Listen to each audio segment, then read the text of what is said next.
Hey folks, I just wanted to share as we go along in our combined experiences during this pandemic, every now and then a little, hey, you should know this type of video. In this one we're going to cover cob.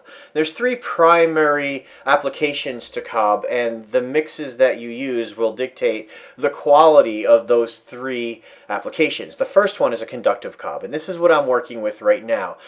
Conductive cob is clay and sand, and while each clay-sand mix has its own unique personality, you want to play with a ratio. Start with 1/3 clay, 2/3 sand, and then adjust from there as needed.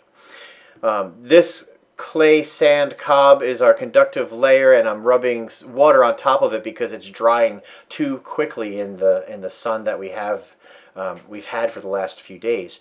The cracking in clay, as you ask any potter, they can tell you, is going to happen as part of the natural drying process.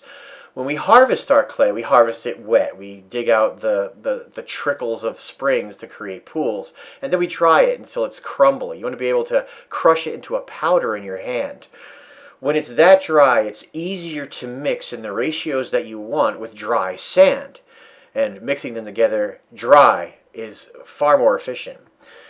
Insulative cob is different, and this is perlite. It's a rock that you find in your potting soil. It's usually squishy and porous. It's a volcanic rock.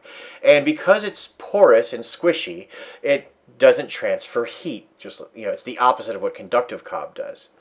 The sand that we use, you can either cheat and get children's play sand at Home Depot for $5 per 50-pound bag, or you can go to the beach or the municipalities. Often if it's an area where you live that snows, you can get it for free. Here, this is rock wool, another volcanic fabric used for insulation. I use rock wool with perlite with my clay mix because the fibers help to keep it together. This isn't concrete, although it's concrete-like when it dries. And you can see where I had it against a form when it did dry. When you choose your clay, make sure it has sticking power. Take it in your trowel or your spade or whatever, hold it upside down, it should have no problem sticking, and then start rolling it into meatballs. This mix is a little wet because I'm going to be mixing other elements into it, the sand for instance, to make that conductive cob, but it rolls nicely into a meatball and it sticks well. See you on the trail, folks.